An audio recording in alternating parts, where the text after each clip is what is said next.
ஜாதி மறுப்பு திருமணங்களை தடுப்பது அல்லது ஒழிப்பது அப்படிங்கிறதுனா இடைநிலை சமூகங்கள் நேரடியாக களத்தில் போட்டு அந்த வேலையை பார்க்கறாங்கன்னா அவங்களுக்கு எந்த இதுல லாபம் இருக்கு? ஜாதி ஒழியுதுனாக்கா என்ன ஒழியுது? பார்ப்பனியம் ஒழியுது. பார்ப்பனியம் ஒழியுதுனாக்கா ஆட்டோமேட்டிக்கா சனாதனம் ஒழியுது, வர்ணாசிரமம் ஒழியுது. அவன் நினைப்பதையெல்லாம் செய்யக்கூடிய ஒரு அடிமை கூட்டமாக நம்மளை இந்த பார்ப்பன கூட்டம் முன்னுரை வைத்திருக்கிறது. பார்ப்பனர்களுக்கு வேலை செய்கிற ஒரு அடியான கூட்டமாக மாற்றி இருக்கிறார்கள். அப்ப நம்ம யாருடைய சட்டையை பிடிக்கணும்? எவனாவது சங்கி வெளியூர்லேருந்து வரலாம், இப்படியாப்பட்ட ஒரு முன்னெடுப்பு நடக்குது அப்படிங்கிற தகவல் ஆர்கனைஸ் ஆகிடும். ஐயோ பதிலையா அப்படின்னு யாருக்கு பயம் வரணும்? வெளியூர்காரங்களுக்கு பயம் வரக்கூடாது. வெளியூர்காரங்களுக்கு வெளி மாநிலத்துக்காரங்களுக்கு பயம் வரக்கூடாதுன்னா சங்கிகளுக்கு மதுரை பார்த்தா பயம் வரணும். அரிசோதிக்கிறவங்களாம் முட்டாள் அப்படின்னு பேசலாம். இதே மதுரை பேர் லூசி பேர் மதுரைக்கு உட்காந்துட்டு மாமிச சாப்பிட்றோம்னா அசைவ சாப்பிட்றோம் முட்டாள்னு சொன்னீங்கன்னா உங்களுக்கு எவ்வளவு தைரியம்? அப்ப எதை நம்ம இந்த வார்த்தையை விடுறோம்? இதே மாதிரி கை கட்டி வெளியே பார்க்காமல் இருப்போம், நாம இருக்கோம், இருக்கணும். வந்தாக்க சிறுப்பம் கிடையாது.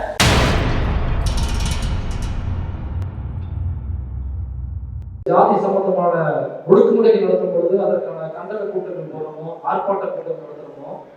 அதெல்லாம் ஒரு எதிர்ப்பு மனதிலிருந்து நாம ஜாதி ஒடுக்குமுறையை செய்பவர்களுக்கு எதிரான ஒரு மனநிலையிலிருந்து நம்ம ஒரு கண்டனம், ஒரு எதிர்ப்பு மனதிலிருந்து செய்கிற ஒரு சமூக நீதிக்கான ஒரு குரல். ஆனா இந்த ஜாதி மறுப்பாளர்கள் சங்கம் ஜாதியை மறுத்து திருமணம் செய்தவர்களை அழைத்து அவர்களை பாராட்டுகிற ஒரு மகிழ்வான ஜாதிய ஒடுக்குமுறைக்கு எதிரான ஒரு நிகழ்வு. கைப்பற்றாங்க நல்ல பாயிண்ட். வழக்கமா ஜாதி ஒடுக்குமுறைக்கு எதிராக குரல் கொடுக்கிறதுனா கண்டனார் பாடம் மயக்க போட்டு வர்ணாசிரமம் சனாதனம் ஆர்எஸ்எஸ் பிஜேபி வருவாயா அப்படிதான் நம்ம பேசுவோம். அதான் எதுவுமே இல்லாம ஒரு பாராட்டு விழாவாக ஜாதிய ஒடுக்குமுறைக்கு எதிரான ஒரு நிகழ்வு இருக்குல்ல. ஆக்சுவலா இதுதான் அந்த ஜாதிய ஒடுக்குமுறையை ஆதரிக்கிற நபர்களுக்கான ஒரு சூடான தோசைக்கல். புரியுதுங்களா உங்களுக்கு? இது வந்து ஆக்சுவலா இதுதான் சூடான தோசைக்கல். இதுல அவன் ஏறி உட்கார வைக்கிற ஒரு நிகழ்வு தான் இங்க நடந்துகிட்டு இருக்கு. சூடான தோசைக்கல்ல உட்கார்ந்து என்ன ஆகும்? அப்படியாப்பட்ட ஒரு மிகப்பெரிய ஒரு சூடான தோசைக்கல்ல தான் இந்த மகிழ்ச்சியான ஒரு நிகழ்வு. இதுல ரொம்ப பியூட்டியான விஷயம் என்ன அப்படின்னா, இந்த ஜாதி மறுப்பு திருமணம் அப்படிங்கிறது எதற்கான விஷயம் அப்படின்னாக்கா, இது ஆக்சுவலா அப்படியே தோண்டி போனோம்னாக்கா ஜாதி மறுப்பு திருமணம் செய்யறாங்க. ஒரு 2 பேர் ஜாதி மறுப்பு திருமணம் செய்யறாங்க அப்படின்னா இது பெரும்பாலும் இதற்கு இடையூறாக இருப்பது இடைநிலை சமூகத்தை சார்ந்த நபர்கள் தான் இல்லைங்களா பெரும்பாலும். அப்ப இதுல இந்த முன்னேறிய ஒழிப்பு அப்படிங்கிறவங்க இந்த ஜாதி மறுப்பு திருமணங்கள் செய்யும் பொழுது பெருவாரியாக எதிர்ப்பு தெரிவிக்கிறார்களா அப்படின்னா இல்ல அப்படிங்கிறத நம்மளுடைய வாக்கா இருக்கும் இல்லையா? உண்மைதானே இடைநிலை சமூகத்தை சார்ந்தவங்க தான் நேரடியா இறங்கி வெட்டி தண்டவாளத்துல போடுறது, வெட்டி கேணிக்குள்ள போடுறது அல்லது காலில் விஷத்தை ஊற்றுறது அப்படிங்கிறது இடைநிலை சமூகத்தை சார்ந்தவர்கள் தான் அதிகமாக இந்த ஜாதி மறுப்பு திருமணங்கள் அப்படின்னு பொழுது அவங்க தான் நேரடியாக பிசிக்கலா இறங்கி நேரடியா இந்த மாதிரியான சட்டவிரோத செயல்களை அந்த தம்பதிகள் இணையவிடாமல், அந்த காதல் ஜோடிகள் இணையவிடாமல் தடுப்பது. சரி, இப்ப இந்த ஜாதி மறுப்பு திருமணத்தை அந்த இடைநிலை சமூகத்தை சார்ந்தவர்கள் தடுக்கிறதுனால அவங்களுக்கு என்ன லாபம் இருக்கு? ஏதோ ஒரு செயல் நடக்கும் பொழுது நான் குறுக்க போய் அதை தடுக்கிறேன் அப்படின்னா அந்த சம்பவம் நடந்தா எனக்கு நட்டம், என்னுடைய லாபம் போகுது அப்படிங்கிற பட்சத்துல தான் அந்த சம்பவத்தை குறுக்க போய் அந்த சம்பவம் நடக்க விடாம நான் தடுப்பேன் இல்லைங்களா? ஒரு பிசினஸ் பண்றோம். இப்ப ஒரு தோழர் இருக்காரு, இப்போ மணிவண்ணன் கூட இருக்காரு. இப்போ நான் ஏதோ ஒரு பிசினஸ் பண்றேன், ஒரு வாட்டர் கேன் போன பிசினஸ் வைங்க. என் கடைக்கு பக்கத்துல ஒரு கடை போடுறாங்க, எதிர்கடையை போடுறாரு அப்படின்னா என்னுடைய பிசினஸ் பாதிக்கும், என்னுடைய வருமானம் பாதிக்கும் இல்லைங்களா?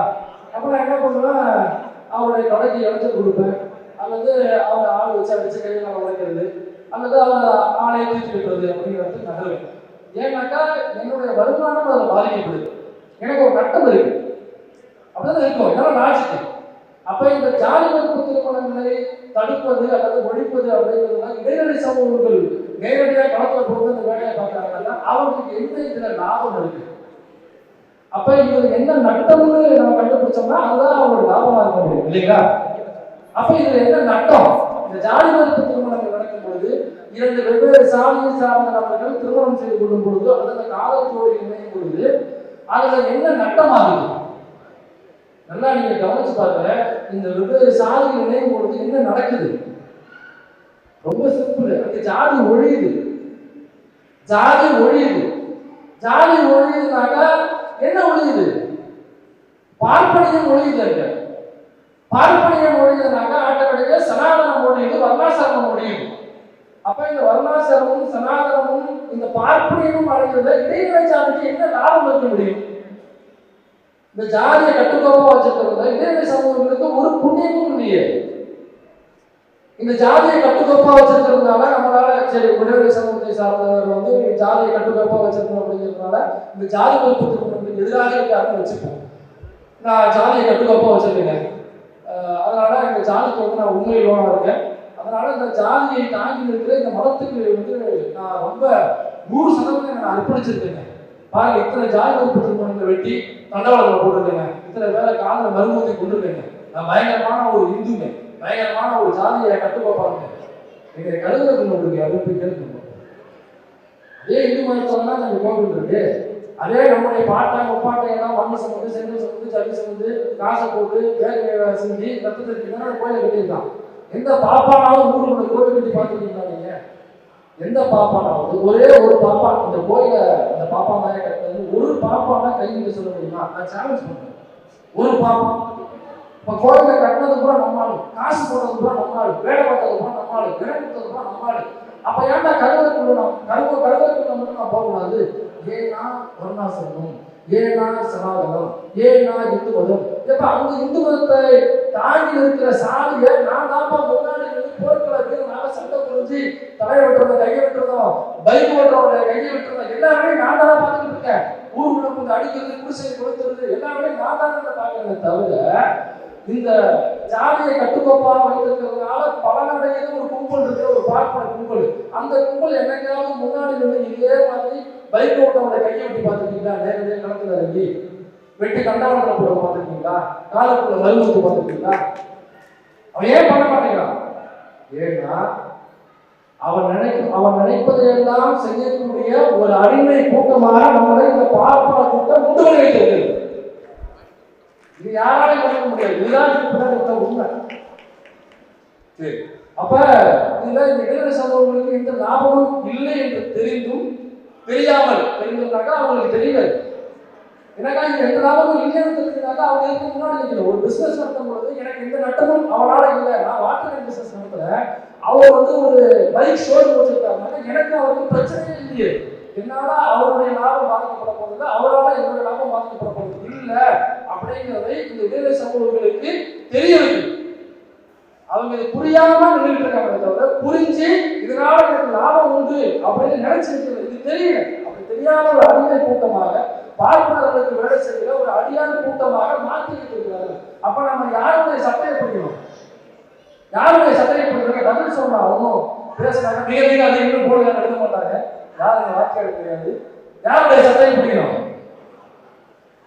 அவன் சட்டை போட மாட்டான், அதனால குடுமையை பிடிக்கணும். அவன் சட்டை போடுகிறான், அதனால அவனுடைய குடுமையை பிடிக்கும். ஆனா இது ரொம்ப போலது வந்து பிளான் பண்ணி இந்த ஆண்டத்துல கூட்டத்தை வச்சாலும் எனக்கு தெரியல. ஒரு சனாதனத்துக்கு எதிராக, ஒரு வர்ணாசிரமத்துக்கு எதிராக, ஜாதி மறுப்பு திருமணங்களுக்குலாம் உடையதுனாக்க இந்த ஜாதி மறுப்பு திருமணத்துக்கு தான் டெமாலிஷ் ஆகும். வேற எதாலும் முடியாது இது. அப்ப இப்படியாப்பட்ட ஒரு நிகழ்வு எங்க நடத்திருக்காருன்னா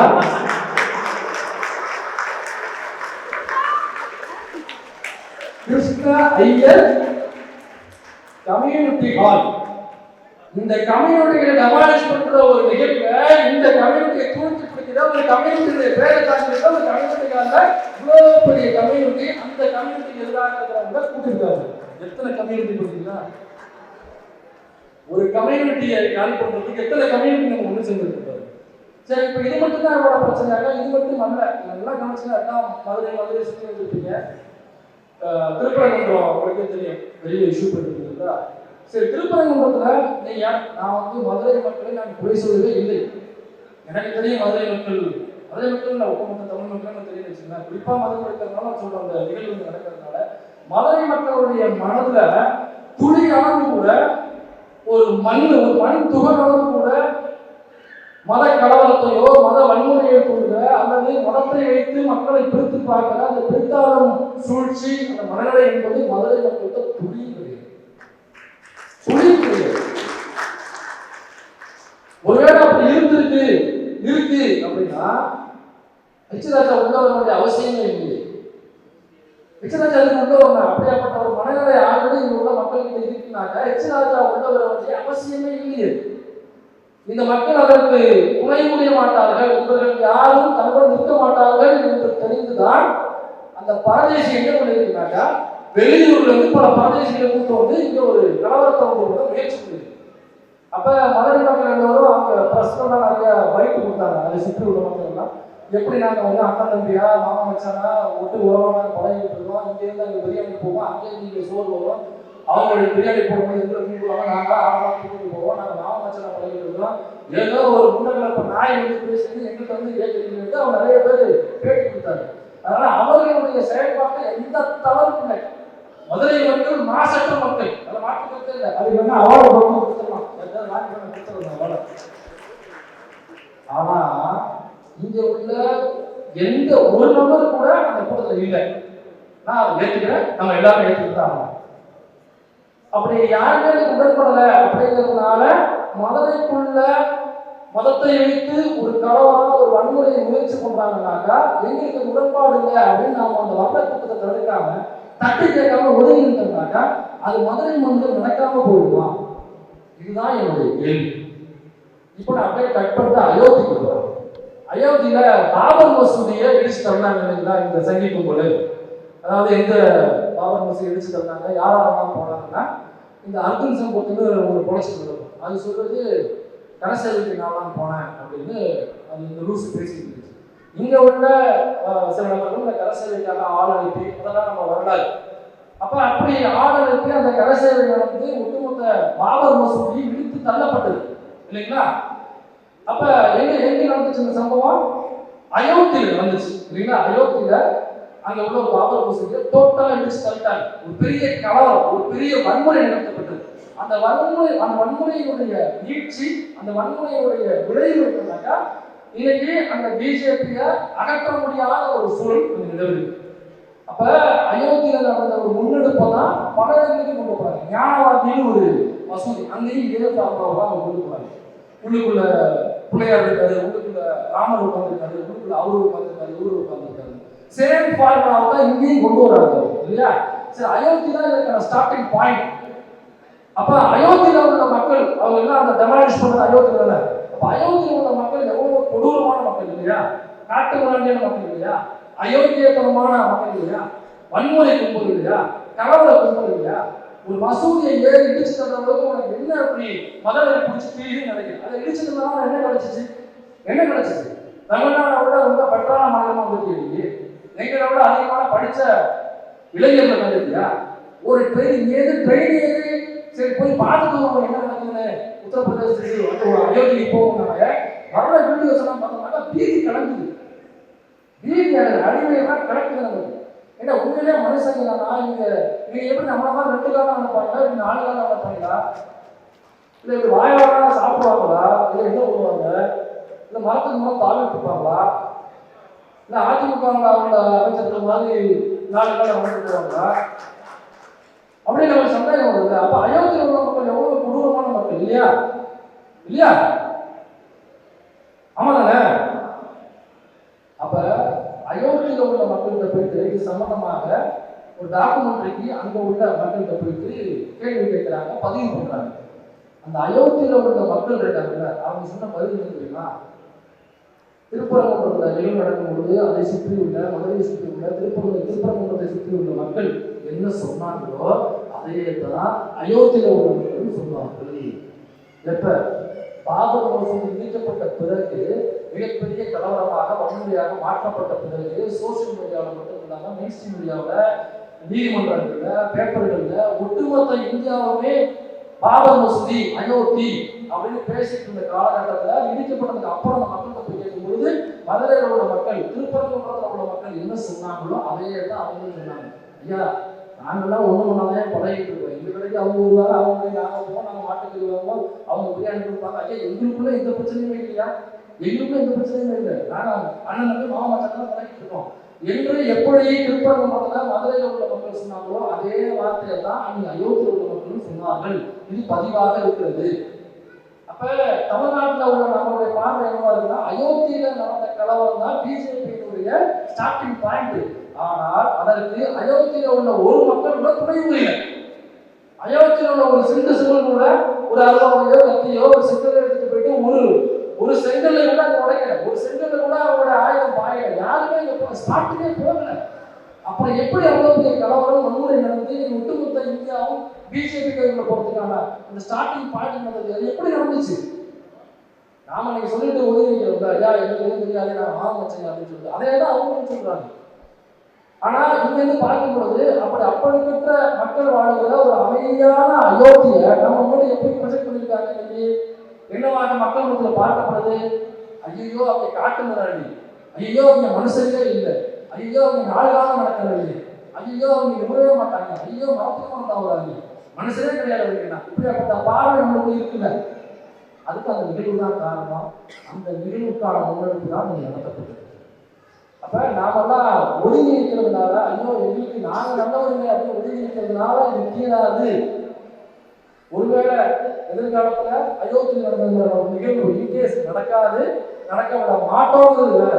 ஒருவேளை நடந்தால் நடத்தியவர்கள் பிஜேபியை சார்ந்தவர்கள், நடத்தியவர்கள் பார்ப்பன அடிமைகள், நடத்தியவர்கள் RSS காரர்கள், நடத்தியவர்கள் வெளியூர்ல இருந்து வந்த மக்கள் அப்படின்னு எந்த மீடியாவும் சொல்லாது, எந்த நீதிமன்றமும் சொல்லாது, எந்த ஊர்காரனும் சொல்ல மாட்டான். தமிழ்நாட்டுக்குள்ளேயே எந்த ஊர்காரனும் சொல்ல மாட்டான் ஐயோ மதுரையில பெரிய மதக்கலவரம் நடந்துச்சு, மதுரையில வந்து இந்து முஸ்லிம் ஒற்றுமையா இருக்க முடியாது, ஐயோ அங்க உள்ளவங்க காட்டுறாங்கயா, அங்க உள்ளவங்க அயோத்தியா அப்படிங்கிற பார்வை தான் போய் சேரும்.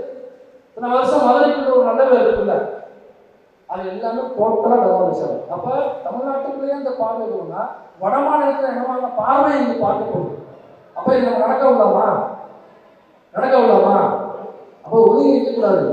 எவனாவது சங்கி வெளியூர்ல இருந்து வரலாம், இப்படியாப்பட்ட ஒரு முன்னெடுப்பு நடக்குது அப்படிங்கிற தகவல் உங்களுக்கு எப்ப கிடைச்சோ ஆர்கனைஸ் ஆகிடும். எல்லாம் ஒரு அமைப்பு இருக்கீங்க. அந்த தோழர் தேசிய அமைப்பு இருக்காரு, நல்லா செயல்பட்டு இருக்காரு தோழர். மணியமனம் தோழர் ஒரு புதுசாக அமைப்பு ஆரம்பிச்சிருக்காரு, அண்ணன் பசுமன் பாண்டியன் ஒரு அமைப்பு வச்சிருக்காங்க, அந்த ஜக்கையன் தோழர் ஒரு அமைப்பு வச்சிருக்காங்க. இப்படி பல அமைப்புகள் நம்ம இருக்குல்ல. இந்த அமைப்புகள் உள்ளவங்கலாம் நீங்க ஆர்கனைஸ் ஆகி இவனை எங்க பார்த்தாலும் செல்பட்டு அடிக்கணும். அவனுக்கு பயம் வரணும். ஐயோ மதுரையா அப்படின்னு யாருக்கு பயம் வரணும்? வெளியூர்காரங்களுக்கு பயம் வரக்கூடாது. வெளியூர்காரனுக்கு வெளி மாநிலத்துக்காரங்களுக்கு பயம் வரக்கூடாதுன்னா சங்கிகளுக்கு மதுரை பார்த்தா பயம் வரணும். ஐயோ அங்க போயிட்டு ஏதாவது பேசணும்னாக்க சங்கினாங்க சங்கல் கூப்பாங்க அப்படிங்கிற பயம் அவங்களுக்கு வரும். அதுலேயும் இதே மதுரைக்குள்ள உட்காந்துட்டு ஒருத்தர் பேசுறான், ஹரிசோடு திங்கிறவங்களாம் முட்டா அப்படின்னு பேசுறான். இதே மதுரைக்குள்ள தான் பேசிக்கிறான். அந்த லூசு பேர் மதுரை மதுரைங்க சொல்ல தயக்கப்பட்டு தலையாட்டாரு.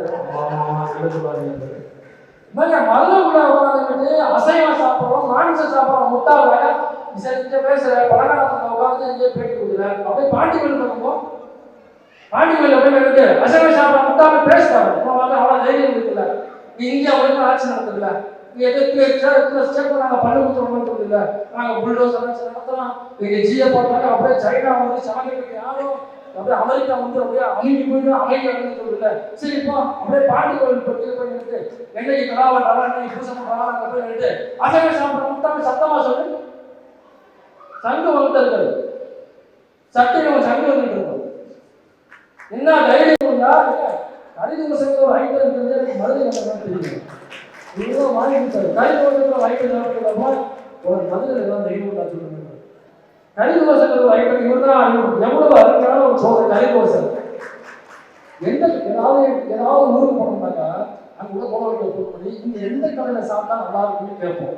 ஆனா அப்படியாப்பட்ட கேள்வியை கேட்காத ஒரு ஊர் மதுரை. மதுரையை பொறுத்த வரைக்கும் எந்த கடையில வேணாலும் நீங்க கண்ணை முடிந்து உட்காந்து சாப்பிடலாம். எல்லா கடையிலுமே உணவு நல்லா தான் இருக்கு. அதுவும் முக்கியமா எல்லா கடையிலையுமே அசைவ உணவு மாமிச உணவு இருக்கிறது ரொம்ப சிறப்பான நிகழ்வு மதுரையில.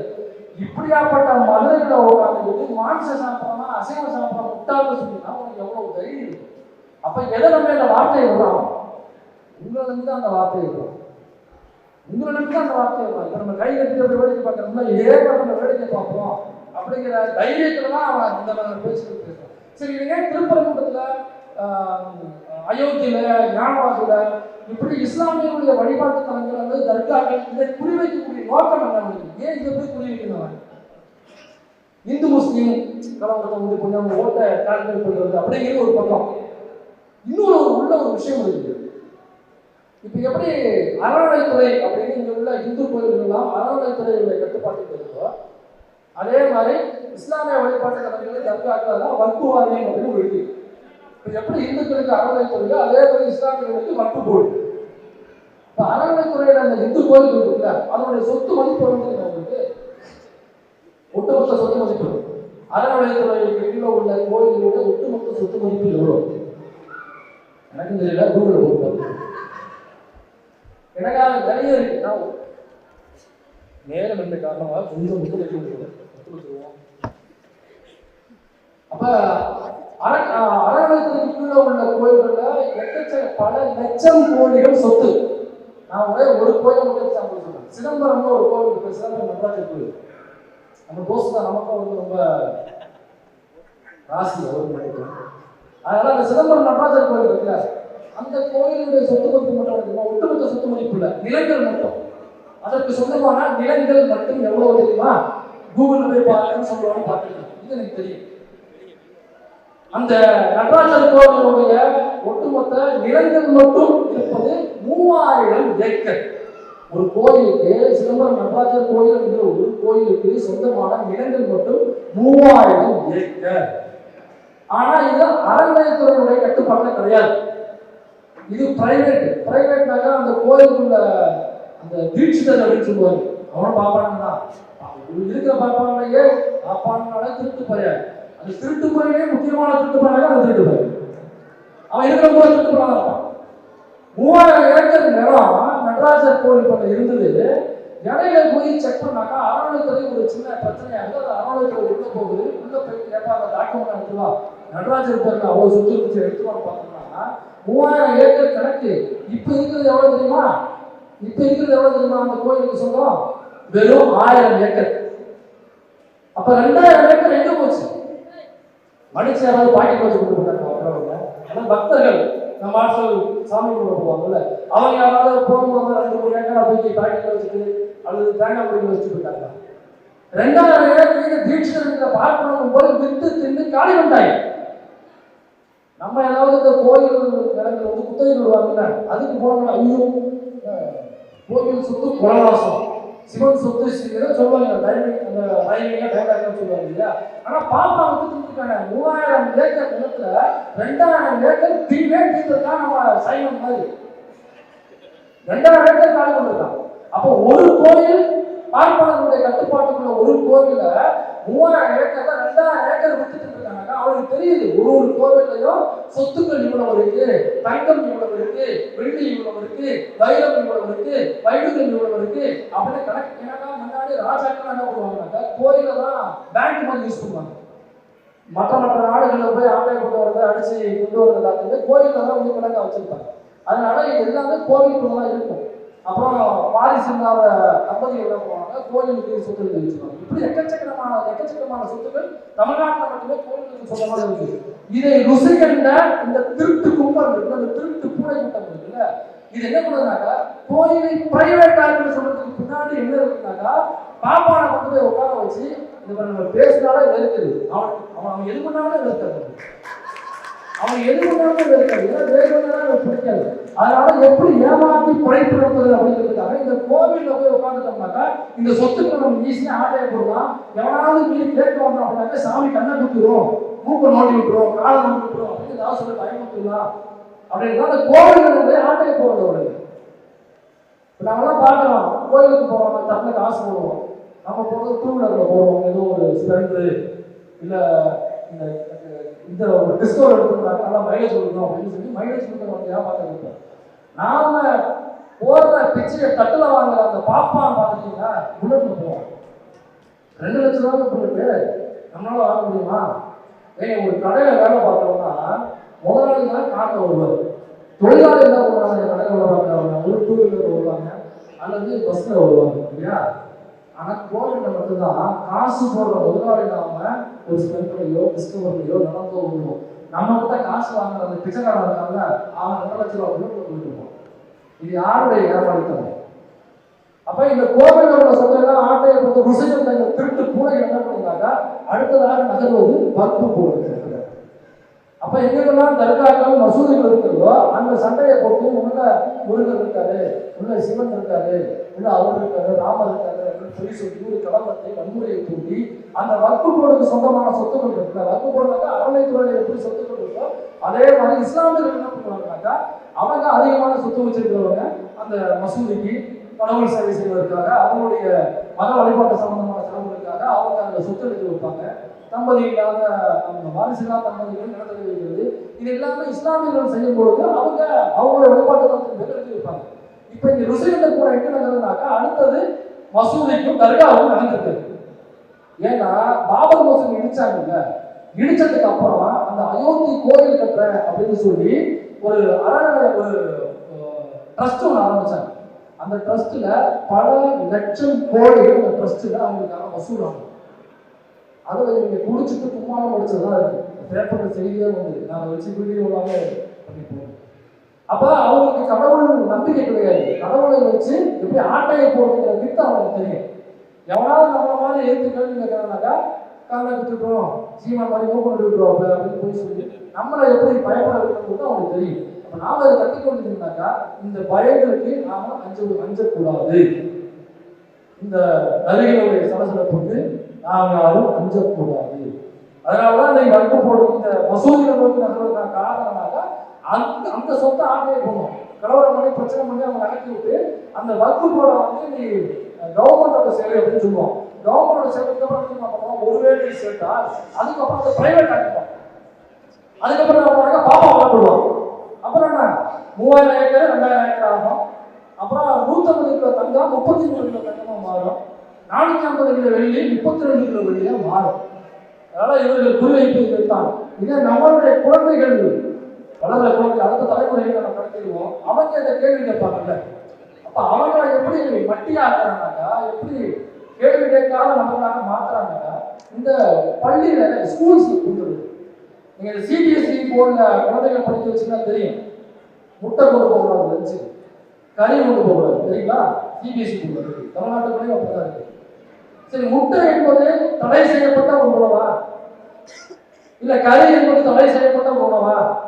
என்ன சொல்லுவாங்க, அது முட்டை மேட்டா நாட்டம் வருவாங்க, கறி மீன் நாட்டம் வராதா அப்படியா? சரி, நான் வெஜிடேரியன் போடுறேன். இந்த முட்டைக்கோஸ் இருக்குல்ல, முட்டைக்கோஸ் பண்ணி லஞ்சுக்கு அரைச்சி எடுத்து போனாங்களா, லஞ்சுக்கு தொடர்ந்து அந்த முட்டைக்கோஸ் அப்பா இருக்க மூக்கு பக்கம் நீங்க கொண்டு போய் 3 நிமிஷம் வச்சுக்கிட்டாங்க அவங்க 30 வச்சு பறிச்சுட்டாங்க. சாமான நாட்டாதீங்க பார்த்துருக்கீங்களா? முட்டைக்கோஸ் தவறா சொல்ல டப்பாவில் அடைச்சி வச்சு மதியம் ஓப்பன் பண்ணிங்கனாக்கா அது பயங்கரமான ஸ்மெல் வரும். சாம்பார்ல முள்ளங்கி சாம்பார் போட்டு போயிட்டு காட்டை கொண்டு போயிட்டு மதியம் ஓப்பன் பண்ணி பாருங்க, 4 ஊருக்கு அது நாட்டம் இருக்கும். அப்ப நாட்டம் தான் பிரச்சனைனாக்கா அப்ப முள்ளங்கி போட்ட சாம்பார் வரக்கூடாதுன்னு சொல்லு, அப்ப முட்டைக்கோஸ் போட்டு வரக்கூடாதுன்னு சொல்லு. இவ்வளவோ சைவ உணவுலையுமே இவ்வளவு வாடகை வரக்கூடியது இருக்கு.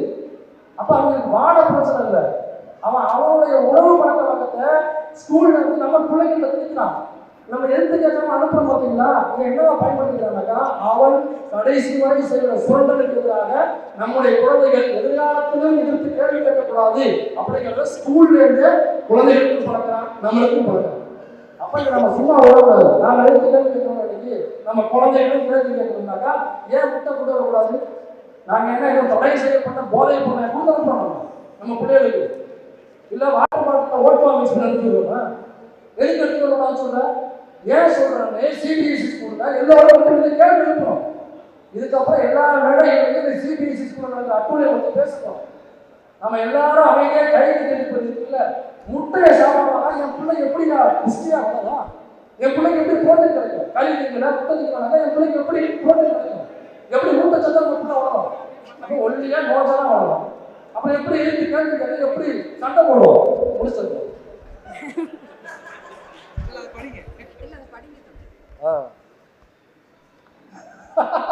முடிச்சிருக்கோம் கண்டிப்பா. நாங்கள் இங்கே வேண்டுகோள் ஏற்றே ஆகணும்.